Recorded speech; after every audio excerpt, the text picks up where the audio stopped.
हाँ जी, तो बेटा आज जो चैप्टर हम स्टार्ट करने वाले हैं एसिड्स, बेसिस एंड सॉल्ट, इसको बुक में पढ़ने से पहले एक छोटे से एक्सपेरिमेंट करके देखते हैं and then will start with this topic. ठीक है, मैंने क्या किया बेटा, यहाँ पे एक पेपर लिया है, इस पेपर मैंने हल्दी लगा दी। ठीक है, तो ये टर्मरिक है इसके ऊपर जो मैंने लगाई है, तो ये पूरा हल्दी वाला पेपर बन गया। ठीक है, अब इस हल्दी वाले पेपर पे आप मुझे बताना आपको दिख रहा है नहीं दिख रहा। ठीक है, ये मैंने लिया एक सर्फ सॉल्यूशन। ठीक है, सर्फ मीन सोप, ठीक है, साबुन का सॉल्यूशन, और उसको मैंने इसके ऊपर ऐसे डाला। ठीक है, देखिए इंस्टेंटली क्या कलर हो गया इसका, क्या कलर हुआ? Red. Red, yes. So that means इस सोप सॉल्यूशन के अंदर कुछ ऐसा केमिकल है जिसने इस हल्दी के केमिकल को क्या कर दिया, रेड कर दिया, राइट? ठीक है, अब मैंने दूसरी चीज ली, मैंने लिया ये लेमन, नींबू। ठीक है, अब मैं ये नींबू स्क्वीज करने वाली हूँ इस रेड पे। ठीक है, देख लो, अच्छे से कर रही हूँ स्क्वीज, ये देखो। ठीक है, मैंने पूरा स्क्वीज कर दिया। अब देखो ये वापस येलो हो गया। Can you see any red spot दिख रहा है? No ma'am. दैट मीन्स इसके अंदर भी कोई ऐसा केमिकल है जिसकी वजह से वो रेड स्पॉट चला गया और वापस आपका स्टेन कैसा हो गया, येलो हो गया, राइट? यस और नो? हुआ कि नहीं हुआ, है ना? तो यही मैजिक होता है एसिड्स, बेसिस एंड सॉल्ट्स में। मतलब एसिड्स एंड बेसिस कुछ इस तरीके के केमिकल्स है जिन्हें हम बिना टेस्ट किए भी, जरूरी नहीं है कि आपको हर बार टेस्ट करके बताना होगा, क्योंकि अभी तक आप लोगों ने पढ़ा होगा क्लास 7th में कि एसिड्स कैसे होते हैं, खट्टे, और सोप्स बेसिस कैसे होते हैं, बिटर। पर क्या आप हर बेस और हर एसिड को टेस्ट कर सकते हो? नहीं कर सकते हो, right? It's not possible to test each and every acid and base. So in that case we have few things जिन्हें कहा जाता है इंडिकेटर्स। सो इंडिकेटर्स की हेल्प से हम क्या कर सकते हैं, हम पता लगा सकते हैं जो भी गिवन सब्सटेंस है वो एसिड है या बेस। ठीक है, ठीक है, ये बात क्लियर हुई? तो चलिए पहले तो क्लास 7 में जो हमने थोड़ी थोड़ी छोटी छोटी चीजें पढ़ी हुई हैं उसको रिवाइज कर लेते हैं कि एसिड्स क्या होते हैं। एसिड्स वो होते हैं जिनका कैसा टेस्ट होता है, खट्टा। ठीक है, तो ये जो नींबू है, इस नींबू का टेस्ट कैसा होता है, खट्टा, राइट? यस। तो इसका मतलब इस नींबू के अंदर क्या है, what does it have? It has an acid, right? इसके अंदर एसिड है। कुछ नेचुरल एसिड्स जैसे लेमन मैंने आपको बता ही दिया, it's a natural occurring acid जिसके अंदर क्या है, सिट्रिक एसिड है। और विनेगर, विनेगर पता है घर में होता है, विनेगर की बोतल, व्हाइट विनेगर, यस, वो भी एसिडिक होता है नेचर में, यस। और उसके अंदर जो एसिड प्रेजेंट है उसे बोलते हैं एसिटिक एसिड। तो ये जरूर प्लीज पढ़ लीजिएगा कि जो भी नेचुरली अकरिंग चीजें हैं उसके अंदर कौन सा एसिड प्रेजेंट है। जैसे लेमन में कौन सा है, सिट्रिक एसिड, विनेगर में क्या है, एसिटिक एसिड है। और टैमरिन, टैमरिन क्या होती है, इमली, इमली के अंदर कौन सा एसिड होता है, टार्टरिक एसिड। ठीक है, your green leafy vegetables are also acidic in nature and it has oxalic acid. दही, दही कैसा होता है टेस्ट में, थोड़ा खट्टा सही होता है, yes. So that means it also contains some acid and that acid is lactic acid. इनको प्लीज कर लीजिएगा क्योंकि ये MCQs में आ सकते हैं, right? And sting, चींटी जब काटती है तो कैसा फील होता है, कैसा फील होता है? कभी चींटी काटी है? नहीं काटी? किसी को काटी है ना, चींटी काटी है तो कैसे एकदम से दर्द होता है, पिंच फील होता है। वो क्यों होता है, क्योंकि वो चींटी जब हमें काट रही होती है, वो एंट जब हमें काट रही होती है तो वो फॉर्मिक एसिड इंजेक्ट कर देती है हमारी स्किन के अंदर, जिसकी वजह से हमें वो पेन फील होता है, राइट? सिमिलरली नेटल प्लांट के जो लीव्स होते हैं, स्टिंगिंग लीव्स होते हैं, अगर आप उसे भी टच करोगे तब भी आपको एकदम स्टिंगिंग सेंसेशन होगी, जलन सी होगी, दर्द सा होगा, राइट? व्हाई? बिकॉज वो क्या इंजेक्ट कर रहे हैं, वो एक फॉर्मिक एसिड इंजेक्ट करते थे। Fine, so these are some of the naturally occurring acids. I hope noted, ठीक है?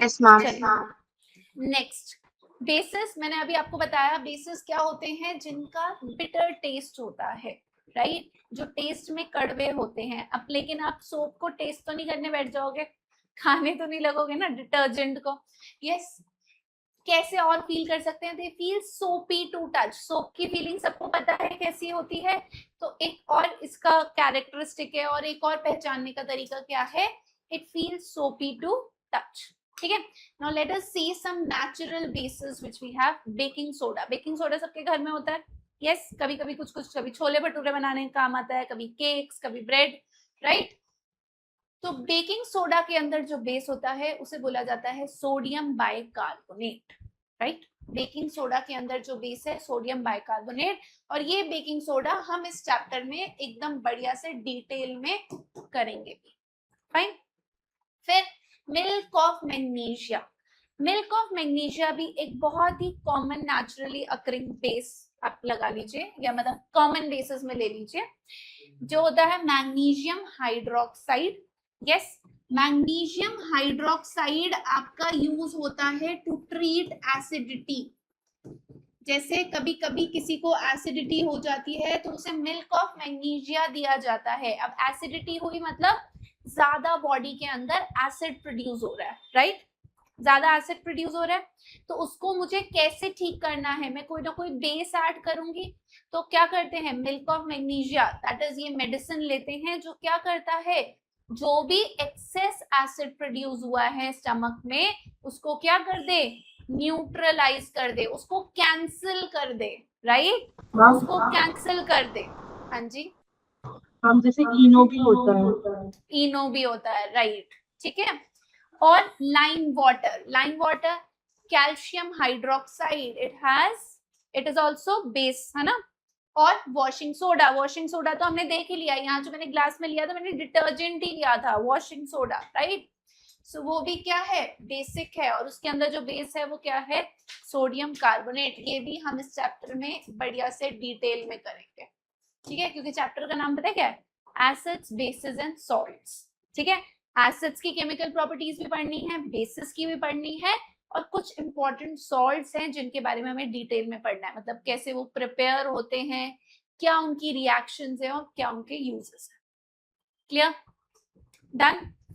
चलिए, अब ये तो मुझे समझ आ गया कि एसिड्स कैसे होते हैं, खट्टे होते हैं, बेसिस सोपी होते हैं, और कुछ मैंने कॉमन एसिड्स एंड बेसिस देख के लिया।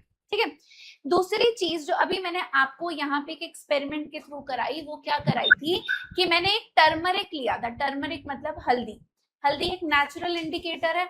उस नेचुरल इंडिकेटर के हेल्प से मैंने पता लगा दिया था कि ये मेरा गिवन सब्सटेंस एसिड है या बेस है। जैसे जब मैंने इस हल्दी के ऊपर सोप डाला था, डिटर्जेंट डाला था, तो क्या कलर हो गया था, रेडिश।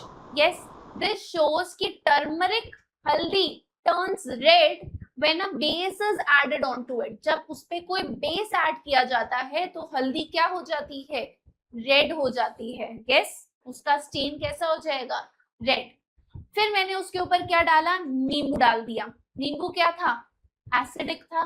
तो अगर मैं हल्दी के ऊपर एसिड डाल दूं तो वो अपना कलर वैसा ही रखता है। जैसे ये येलो है, अगर इस येलो के ऊपर मैं ऐसे ही नींबू डाल दूं तो वो कोई कलर चेंज नहीं कर रहा, कर रहा है कोई चेंज, देखिए एनी कलर चेंज है, कोई कलर चेंज नहीं करेगा वो। ठीक है, तो उस केस में कोई कलर चेंज होगा ही नहीं होगा। तो दैट मीन्स एसिड्स के केस में हल्दी का कलर वैसा ही रहेगा और बेसिस के केस में रेड हो जाएगा। तो हल्दी क्या है हमारी, एक इंडिकेटर है। So indicators are what, indicators are the chemical substances. वो ऐसे केमिकल सब्सटेंसेस हैं जो हमें बताते हैं कि हमारा सॉल्यूशन एसिडिक है या बेसिक है या न्यूट्रल भी हो सकता है। वो भी हम आगे देखेंगे कौन होते हैं न्यूट्रल। ठीक है, यूजुअली जो सॉल्ट्स है ना, सॉल्ट्स, बहुत सारे सॉल्ट्स न्यूट्रल होते हैं, कुछ सॉल्ट एसिडिक भी होते हैं, बेसिक भी होते हैं। जैसे अभी हमने पीछे देखा बेकिंग सोडा, वॉशिंग सोडा, वो भी सॉल्ट्स थे बट वो कैसे थे, बेसिक थे, राइट। सो यहाँ पे हम कुछ ऐसे सॉल्ट्स देखेंगे जो न्यूट्रल होंगे, और जो न्यूट्रल होते हैं वो इंडिकेटर के केस में कोई भी कलर चेंज नहीं करते। ठीक है, चलिए तो सबसे पहले नेचुरल इंडिकेटर्स देखते हैं, जैसे लिटमस सॉल्यूशन। ठीक है, इसके बारे में हमने 7th में पढ़ा होगा, एसिड्स बेसिस में थोड़ा सा। लिटमस सॉल्यूशन, तो लिटमस सॉल्यूशन जिसका ओरिजिनल कलर ऐसे मान लीजिए थोड़ा पर्पल सा होता है, ठीक है। जब मैं एसिड डालती हूँ और लेट्स से आप ब्लू लिटमस सोल्यूशन ले लें और ब्लू लिटमस सोल्यूशन में इसका ओरिजिनल जिसके अंदर से बनाया जाता है, it is taken from a lichen plant, ठीक है, उसमें से लिया जाता है, उसका कलर पर्पल होता है, फिर उससे ब्लू और रेड लिटमस प्रिपेयर किए जाते हैं। तो अगर मैं ब्लू लिटमस सोल्यूशन लूं और उस ब्लू लिटमस सोल्यूशन में क्या डाल दूं, एसिड डालूं, तो वो क्या हो जाएगा, रेड, ठीक है। So red is the characteristic colour of acid, fine. और अगर इसी ब्लू लिटमस में बेस डालूं तो वो क्या रहेगा, वो ब्लू ही रहेगा, ठीक है। ब्लू लिटमस में अगर मैं कोई बेस डाल दूं, इसमें अगर मैं बेस ऐड कर दूं तो वो ब्लू ही रहेगा, that means blue is the characteristic colour of basis, ठीक है, फाइन। और रेड लिटमस लूंगी तो क्या होगा बताइए, रेड लिटमस में अगर एसिड डालूंगी तो रेड ही रहेगा, यस। और यही रेड लिटमस में बेस ऐड कर दूंगी तो क्या हो जाएगा, ब्लू, ठीक है। ऐसे याद रखेंगे, रेड किसका कैरेक्टरिस्टिक कलर है, एसिड का, ब्लू किसका कैरेक्टरिस्टिक कलर है, बेसिस का, फाइन। अब सॉल्ट्स की अगर बात देखें तो सॉल्ट्स मेरे न्यूट्रल हैं, जो न्यूट्रल होते हैं वो कोई कलर चेंज नहीं शो करते, so in the case of salts no colour change, fine, ठीक है। चलिए अब दूसरा देखें नेचुरल इंडिकेटर। पहला क्या था, लिटमस, ठीक है, प्लांट से लिया जाता है इसीलिए it is a natural indicator, fine. Next is turmeric, हल्दी भी क्या है, एक नेचुरल इंडिकेटर है, प्लांट से ही ली जाती है, राइट।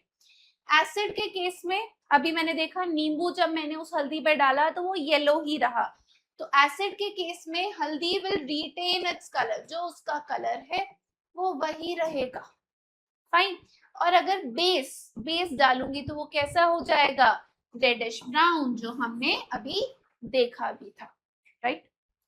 फिर सॉल्ट ले लीजिए, सॉल्ट के केस में मैंने आपको क्या बताया, कोई भी कलर चेंज नहीं होता क्योंकि सॉल्ट क्या है, सॉल्ट इज न्यूट्रल, न्यूट्रल का मतलब क्या होता है, नाइदर एसिडिक नॉर सॉल्ट, ना ही वो sorry neither acidic nor basic, ना ही वो एसिडिक है ना ही वो बेसिक है, ठीक है, तो वो न्यूट्रल है, ना ही उसमें एसिडिक कैरेक्टर है ना ही उसमें बेसिक कैरेक्टर है, फाइन। अच्छा एक और देखें अपना, नेक्स्ट हमारा रेड कैबेज एक्सट्रैक्ट, लाल गोभी होती है, उसका अगर आप जूस निकाल लेंगे तो रेड कलर का सोल्यूशन बनेगा, ठीक है। उस रेड सोल्यूशन में अगर मैं एसिड डालूं तो वहां पे भी एसिड अपना कलर रिटेन करेगा क्योंकि एसिड का कैरेक्टरिस्टिक कलर ही क्या है, रेड है, उसका कैरेक्टरिस्टिक कलर रेड है तो वो रेड रिटेन करेगा।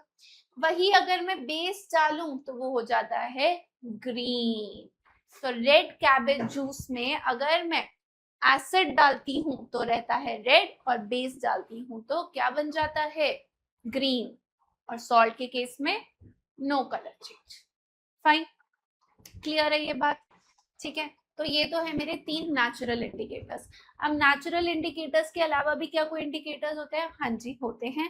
आपकी केमिस्ट्री लैब में आपको कई सिंथेटिक इंडिकेटर्स भी देखने को मिलेंगे, जैसे फिनोफ्थलीन, मिथाइल ऑरेंज, हाँ जी मैम आपकी स्क्रीन बहुत ज्यादा ब्लर हो रहा है।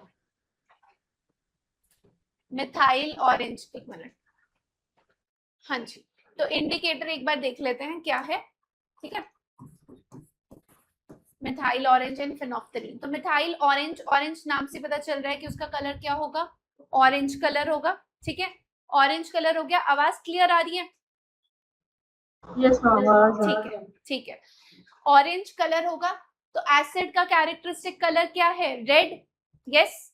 तो methyl orange will turn red, ठीक है। एसिड के केस में मिथाइल ऑरेंज क्या हो जाएगा, रेड हो जाएगा, और बेस के केस में येलो। तो these are the characteristic colour जो मुझे याद रखने हैं। मिथाइल ऑरेंज के केस में क्या है, acid red and base yellow. Salt में क्या कोई कलर चेंज होगा, नहीं, जैसा ऑरेंज था वैसा ही रहेगा। फिर एक और इंडिकेटर आता है फिनोफ्थलीन। फिनोफ्थलीन का खुद का कलर जो होता है वो होता है बेटा कलरलेस, ठीक है। फिनोफ्थलीन का खुद का कोई कलर नहीं होता। तो जब मैं उसमें एसिड डालती हूँ तो वो कलरलेस ही रहता है, जैसा था वैसा ही रहता है। बेस जब डालती हूँ तो वो हो जाता है पिंक। तो प्लीज याद रखिएगा, बहुत बार कंफ्यूजन क्या होता है, हमें लगता है फिनोफ्थलीन पिंक कलर का। No, phenolphthalein is actually colourless. जब उसमें बेस ऐड किया जाता है तब वो पिंक होता है। एसिड के केस में वो वैसा ही रहता है, कलरलेस। सॉल्ट के केस में भी वो कलरलेस ही रहता है। क्यों? क्योंकि वहां पे कोई कलर चेंज नहीं होगा। So these are the two important synthetic indicators which we use in the laboratories. Fine? ठीक है। उसके अलावा कुछ ऐसे भी इंडिकेटर हैं जो हमें कलर चेंज के थ्रू नहीं, स्मेल के थ्रू बताएंगे कि आपका गिवन सब्सटेंस एसिड है या बेस है। जैसे कि हमारे घर में एक चीज बड़ी ज्यादा यूज होती है, दैट इज अनियन, प्याज। हमने अनियन कट किया, हमारे हैंड्स में अनियन की स्मेल रह गई। यस। अब आपको अगर वो स्मेल हटानी है तो आप क्या करोगे? आप जाएंगे और सोप से अपने हैंड को अच्छे से वॉश कर देंगे। उसके बाद क्या स्मेल रहेगी? नहीं, कोई स्मेल नहीं रहेगी। यस। क्यों? क्योंकि बेस क्या करता है? बेस हमारी अनियन की स्मेल को डिस्ट्रॉय कर देता है। सो इस तरीके के इंडिकेटर्स जो स्मेल के थ्रू हमें एसिड और बेस का बताएं, उन्हें हम कहते हैं olfactory indicators. What do we call them? Olfactory indicators. Clear? तो जिसमें एक है मेरा अनियन, एक है मेरा वनीला एक्सट्रैक्ट, वनीला एसेंस, है ना? देखा होगा कभी कभी कुछ बनाने में यूज भी किया होगा वनीला एसेंस घर में, राइट? तो yes, vanilla extract, vanilla essence, उसकी भी स्मेल होती है। ठीक है। तो इन दोनों की स्मेल को एसिड तो इनके साथ कुछ भी बुरा नहीं करता, पर कौन करता है? बेस। बेस इनकी स्मेल को डिस्ट्रॉय कर देता है कंप्लीटली, राइट? ठीक है। So these are what? These are all olfactory indicators जो स्मेल के थ्रू मुझे क्या बताएंगे? जो भी गिवन सब्सटेंस है वो एसिड है या बेस है। और सॉल्ट के केस में तो कोई चेंज ही नहीं है, क्योंकि वो क्या है? न्यूट्रल। इंडिकेटर्स समझ आए? इंडिकेटर्स क्या हैं? इंडिकेटर्स वो सब्सटेंसेस हैं जो मुझे ये बताते हैं गिवन सब्सटेंस एसिडिक है, बेसिक है या न्यूट्रल है। ठीक है।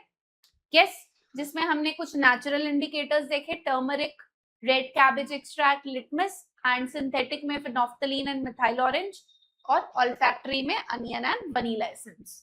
फाइन। Indicators clear? ठीक है। अब दूसरी चीज जो बहुत इंपॉर्टेंट है कि मैं कैसे पहचानूं जो भी मुझे गिवन चीज है वो एसिड है कि नहीं है। देखिए, नेचुरल एसिड्स में तो मैंने ये बोल दिया कि बेटा एसिड्स कैसे होते हैं, they are Ma'am, can you give slide, please? Can you show the slide? That same slide as the previous slide. Okay. Yeah, okay, I can continue. Noted? Yes, ma'am. ठीक है। ओके। या तो acids के case में मैंने एक चीज तो समझ ली कि जो भी सार होगा टेस्ट में, खट्टा होगा टेस्ट में, वो क्या होगा? एसिडिक होगा। बट क्या हर एसिड को मैं टेस्ट कर सकती हूँ? या हर चीज को कभी ऐसा भी तो हो सकता है मेरे पास इंडिकेटर अवेलेबल ना हो। ऐसी क्या चीज है जो मुझे ये बताए कि जो भी गिवन सब्सटेंस है वो एसिड है केमिकल रिएक्शन के फॉर्म में? तो वेरी इंपॉर्टेंट थिंग यार, all your acids produce H plus ions when dissolved in water. So this is a very important characteristic कि जो भी आपके acids होंगे वो क्या प्रोड्यूस करेंगे? H plus ions। जैसे मैं यहाँ कुछ मिनरल एसिड्स के नाम दे रही हूँ, देखिए mineral acids, like first one is hydrochloric acid।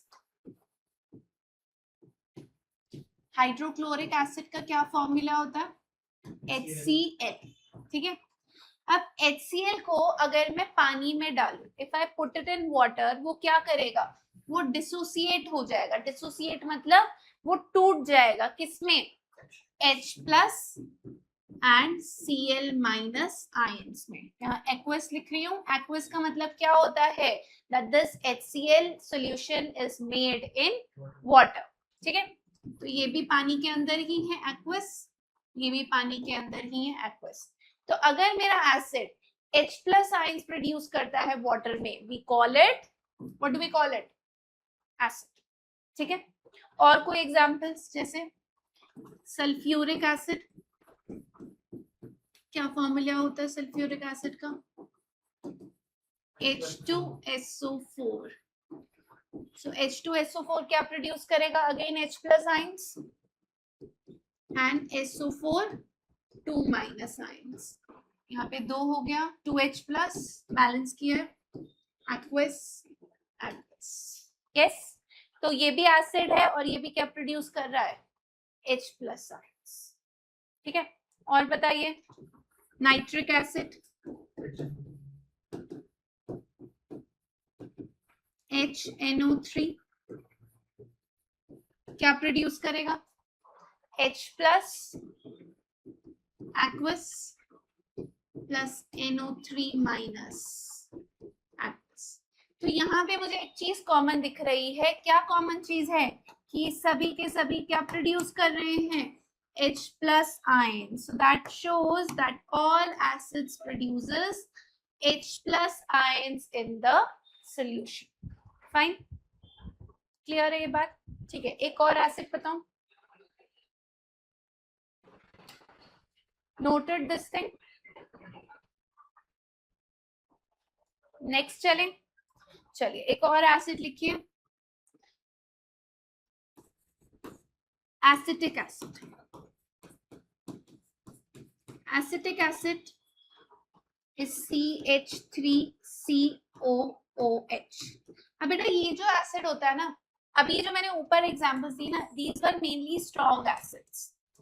तो स्ट्रॉन्ग एसिड्स क्या करते हैं? जो स्ट्रॉन्ग एसिड्स होते हैं या स्ट्रॉन्ग इलेक्ट्रोलाइट भी बोल सकते हो, तो वो क्या करते हैं? वो सॉल्यूशन में पूरी तरह से टूट जाते हैं, पूरी तरह से डिसोसिएट हो जाते हैं। डिसोसिएट बोल सकते हैं, मतलब केमिकल लैंग्वेज, मतलब केमिस्ट्री की लैंग्वेज में डिसोसिएट बेटर, ब्रेक की जगह। ठीक है, सो ये HCl dissociates into H plus and Cl minus completely. ये भी पूरी तरह से टूट गया, पूरी तरह से डिसोसिएट हुआ, ये भी हुआ।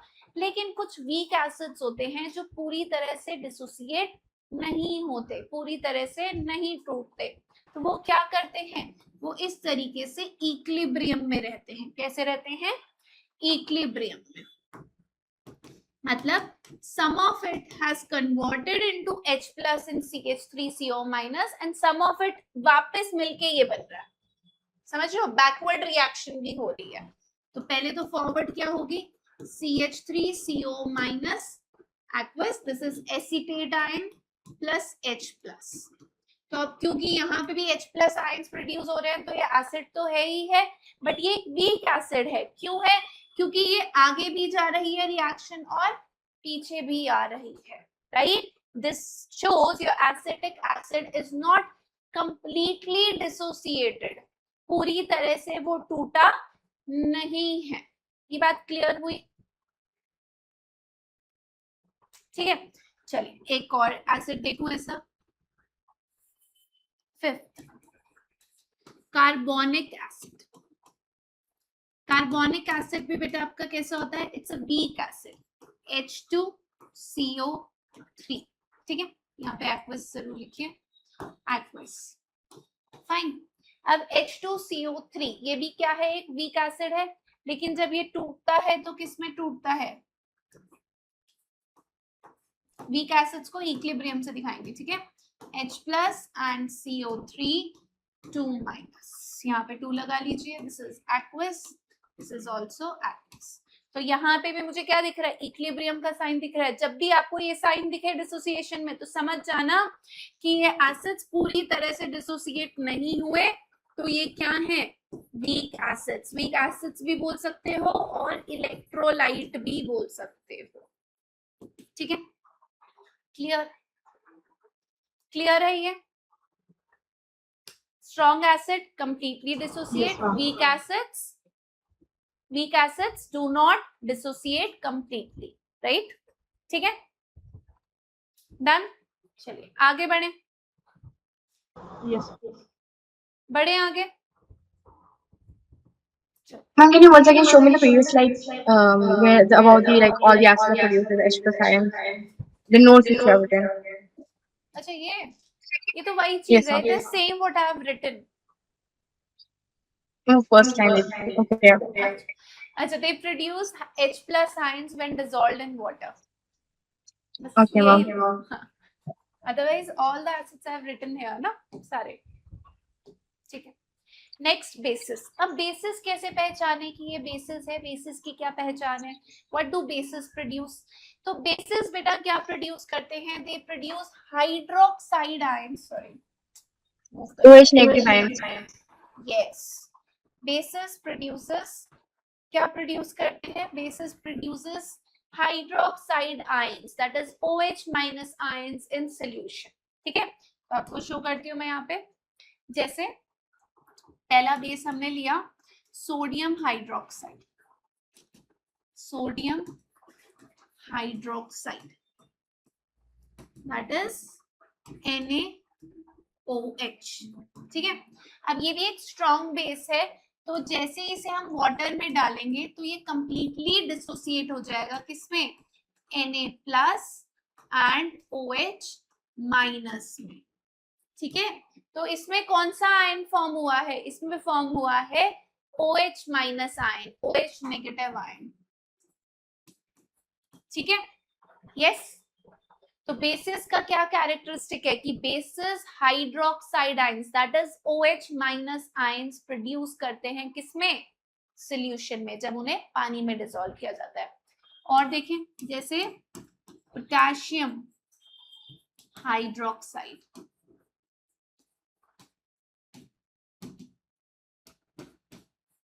KOH एक्वस क्या प्रोड्यूस करेगा, K plus aqueous plus OH minus aqueous. ठीक है, अब ये किस तरीके के बेसिस हैं जो पूरी तरह से हो रहे हैं, दीज आर स्ट्रॉन्ग बेसिस. क्या कोई वीक बेसिस भी होते हैं, क्या कोई वीक बेसिस भी होते हैं. एक इसका नाम सुना है, अमोनियम हाइड्रोक्साइड, सुना है, it's a very weak base. ठीक है, ammonium hydroxide is a very weak base, होता है NH4OH. जब इसको डाला जाता है सॉल्यूशन में तो ये भी ऐसे इक्विलिब्रियम में रहेगा और क्या प्रोड्यूस करेगा, NH4 plus and OH minus. तो एक चीज तो पक्की हो गई, क्या पक्की हो गई कि OH माइनस आयंस हमें दिखेंगे किसमें, बेसिस. ठीक है, तो अगर मुझे OH माइनस आयन दिख रहे हैं that means it is a base. Clear हो गई. ठीक है, तो एसिड्स क्या प्रोड्यूस करते हैं, what do acids produce, H plus ions, and what do basis produce, OH negative ions. ठीक है, ये बात क्लियर है. अच्छा, एक चीज और हमने यहाँ पे ऑब्जर्व करी कि मेरे जो एसिड्स हैं और बेसिस हैं दोनों क्या प्रोड्यूस कर रहे हैं, आयंस प्रोड्यूस कर रहे हैं. यस और नो, मतलब दोनों पानी में डालते ही क्या हो जा रहा है, एसिड्स एंड बेसिस दोनों पानी में डालते ही क्या हो जा रहा है, क्या हो रहे हैं, dissociate. Yes, dissociate in water. Yes और नो, मतलब क्या कर रहे हैं, they form ions in water. अगर कोई चीज पानी में आयंस बनाए इसका मतलब वो क्या है, वो कंडक्टिंग है. तो this is also important characteristic of acids and bases that they are conducting in nature. क्यों है conducting, they are conducting in nature because they क्या प्रोड्यूस कर रहे हैं, they are producing ions. ions क्या होते हैं, चार्ज स्पीशीज, राइट. तो अगर ये चार्ज स्पीशीज प्रोड्यूस कर रहे हैं तो ऑब्वियसली ये क्या होंगे, ये कंडक्टिंग होंगे, दे कंडक्ट इलेक्ट्रिसिटी. तो इनके थ्रू हम इलेक्ट्रिसिटी भी कंडक्ट करा सकते हैं एसिड्स एंड बेसिस के थ्रू. फाइन, समझे. Yes, so this was also one of the property of acids and basis. तो ये तो बात समझ ही गए कि इंडिकेटर्स के थ्रू कैसे कैसे पहचान सकते हैं एसिड्स एंड बेसिस. दूसरी बात, उसके अलावा मिनरल एसिड्स या बेसिस है उनको आप कैसे पहचान सकते हो, एसिड्स को with H plus ions and bases को OH माइनस आयन. और एक और चीज जो दोनों में कॉमन है कि दोनों क्या हैं, इलेक्ट्रिसिटी को कंडक्ट करते हैं, राइट. क्यों, क्योंकि दोनों के केस में एक चीज कॉमन हो रही है, आयंस प्रोड्यूस हो रहे हैं, चार्ज स्पीशीज प्रोड्यूस हो रही है, that means they will conduct electricity. ठीक है, फाइन. तो इतना बहुत आसान सा टॉपिक ही आज कवर किया है। जिसका मेजर चीज है ना chemical properties of acids and basis, वो हम नेक्स्ट क्लास में देखेंगे, राइट? जिसमें हम प्रॉपर्टीज ऑफ एसिड्स में देखेंगे कैसे मेटल एसिड के साथ रिएक्ट करता है या मेटल कार्बोनेट करता है। सिमिलरली बेस में भी कैसे मेटल बेस के साथ करता है मेटल, है ना?